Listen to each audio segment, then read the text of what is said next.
शुरू होगा तो समुद्र मंथन में सबसे पहले क्या निकलेगा? विष निकलेगा। आप काम को शांत करने के लिए ध्यान कर रहे हो, पता लगा काम बढ़ गया। किसी भी स्त्री को पकड़ लेने की इच्छा पैदा हो गई। आप लोभ को कंट्रोल करने के लिए कर रहे हो, पता लगा लोभ बढ़ गया। आप क्रोध को संभालने के लिए ध्यान शुरू किया हो कि भैया मुझे बहुत क्रोध है, आप और क्रोधी हो गए। आप मोह से बचना चाहते हो, आपके मोह में और विकास हो गया। यही तो है पहला चरण। सब घबरा जाते हैं, सब अरे भैया। तो इस चरण में, यह चरण गुरु के बिना संभव ही नहीं है ही नहीं। यह चरण गुरु के बिना संभव ही नहीं है। काम बढ़ गया, क्रोध बढ़ गया, लोभ बढ़ गया, मोह बढ़ गया, आदमी भाग नहीं जाएगा कि यह कौन सी मेडिसिन है यार।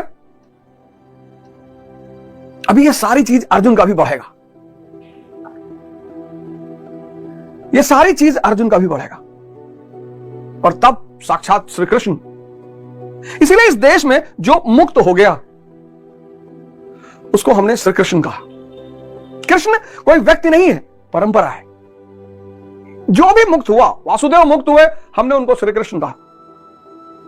आज गुरु महाराज हमारे अरहत हुए, मुक्त हुए, हम भी उन्हें श्री कृष्ण ही कहते हैं। परमानंद जी महाराज मुक्त हुए, हम उन्हें श्री कृष्ण कहते हैं।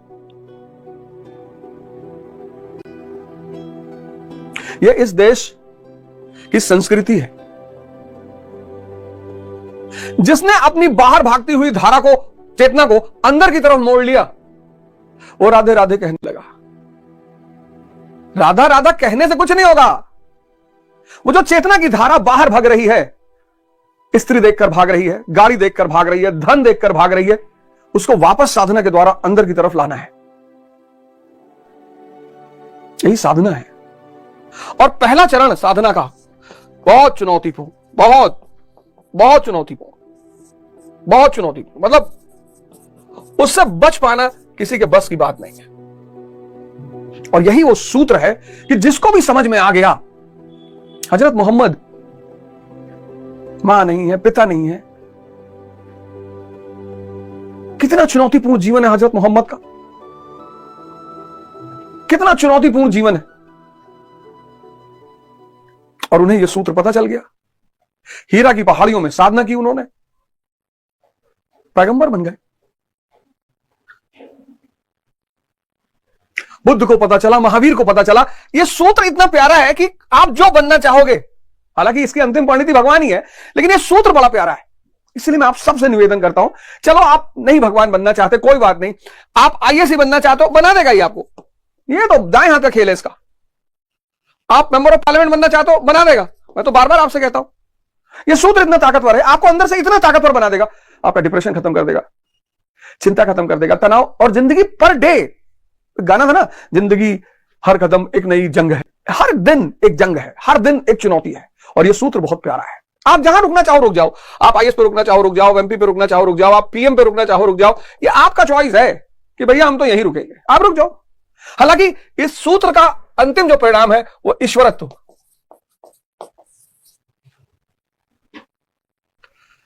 व्यक्ति को स्वयं ईश्वर बना देता है। इतना ऐश्वर्य, माया सेविका बन जाती है। ये जो माया गुलामी करवाती है ना, माया, ये माया लक्ष्मी, कैपिटलिज्म की मां है। ये कितना बढ़िया काम किया हिंदुओं ने। लक्ष्मी यानी लक्ष्मी देवी, माता लक्ष्मी, क्षीर सागर में शेष सैया पे लेटर विष्णु, और मां लक्ष्मी उनका पैर दबा रही है। जो मोह काम क्रोध से ऊपर चला गया, माया उसकी सेवा करने लगती है। माया का खेल, कपड़े उतार दे रहे हैं लोग रील बनाने के लिए। जिसको पहले एमएमएस कहा जाता था, आज वो लोग स्वेच्छा से कर रहे हैं, पता नहीं क्या क्या कर रहे हैं। माया का खेल है, पागल करके रख दिया माया ने आज। अब इस माया से बचना है तो गुरु के शरण में तो जाना ही पड़ेगा, और कोई रास्ता ही नहीं है। इस देश में दो आदमी को परमेश्वर कहा गया, गुरु को, एक पति को। अब पति को परमेश्वर क्यों कहा गया, ये मैं किसी और शिवरात्रि के दिन इसकी चर्चा करूंगा। शिवरात्रि का जो मेरा एपिसोड आएगा, मैं उसमें इस बात की चर्चा करूंगा कि पति को परमेश्वर क्यों कहा गया। लेकिन फिर पति भगवान शंकर जैसा होना चाहिए।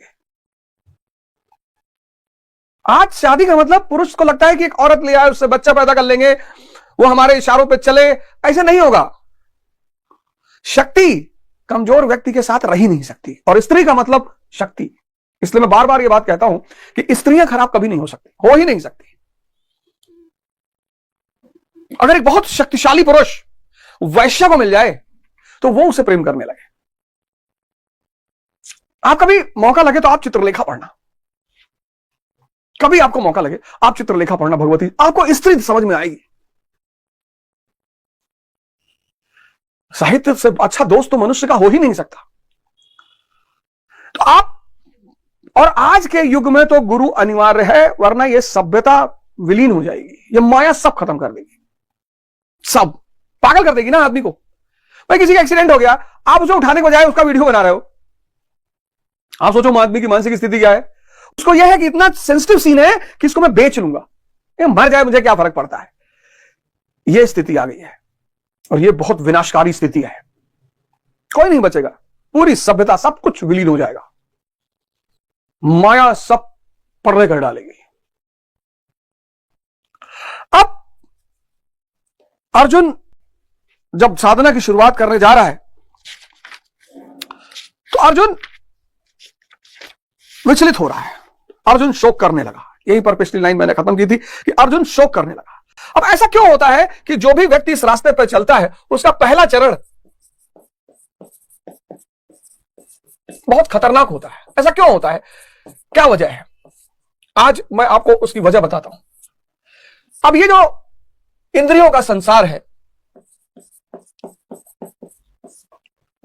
किसका संसार? इंद्रियों का, सेंसेस, मन और इंद्रियों का जो संसार है,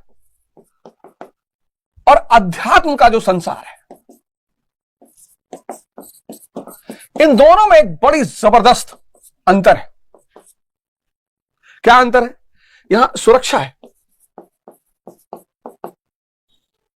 मां बाप, भाई बहन, रिश्तेदार, सुरक्षा है। यहां असुरक्षा है, कोई है ही नहीं। गुरु कहता है तुम्हारा दुनिया में कोई नहीं है। अब ये सुनकर ही जी कांप जाता है कि अरे हम अकेले। पहला अंतर। दूसरा, ये दृश्य है, यहां जो कुछ भी है सामने है। स्त्री सामने है, पैसा सामने है, घर सामने है, गाड़ी सामने, यहां सब कुछ सामने घटित हो रहा है, दिखाई पड़ रहा है। यहां सब कुछ अदृश्य है, सिर्फ आप देखोगे, बाकी कोई नहीं देखेगा। तो पहली बात तो सुरक्षा है इस दुनिया में।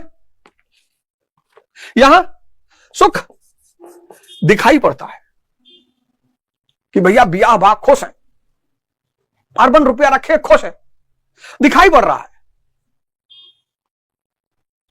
5 करोड़ की गाड़ी बैठ रहे हैं, आप देख रहे हो। खूबसूरत पत्नी है, आप देख रहे हो। यहां जो उपलब्धि है, जिसको आनंद कहते हैं, सच्चिदानंद, यह दिखाई नहीं पड़ती। यह जिसको मिल रही है बस उसी को दिखाई पड़ रही है। और फिर आपका विकास रुक जाएगा। फिर आप कहोगे साहब हम 20 साल से मंदिर जा रहे हैं, जीवन में कोई परिवर्तन ही नहीं हुआ। इसीलिए नहीं होगा, इन जगहों पर जब आप जाओ तो अपने मन को बाहर रखो, साधना करो, बैठो। और ये सारे धर्म, गुरु नानक जी जब अरहत हुए तो सबसे पहले शब्द जो उन्होंने बोले, जपू जी कहा जाता है उसको। उसका जो पहला स्टैंजा है, पहला श्लोक है, अल्टीमेट है सर। एक ओंकार सतनाम कर्ता पूरक, वही करता है, निर्भव भय से परे है, निर्वैर कोई दुश्मन ही नहीं है, अकाल मूर्त, आजुनी, किसी योनि में आता ही नहीं, सहभंग, गुरु प्रसाद, गुरु के प्रसाद से ही मिलेगा। अल्टीमेट लाइन है ये। किसी सदगुरु के प्रसाद से, कोई गुरु जो आपको इस रास्ते पर ले चलेगा, जैसे कृष्ण अर्जुन को ले चले, क्योंकि वो पहला पार्ट बहुत खतरनाक है। वो पहला चरण इतना खतरनाक है, इतना, जब आप ध्यान करने बैठोगे, समुद्र मंथन जब शुरू होगा, तो ध्यान की शुरुआत मतलब समुद्र मंथन, तो जब समुद्र मंथन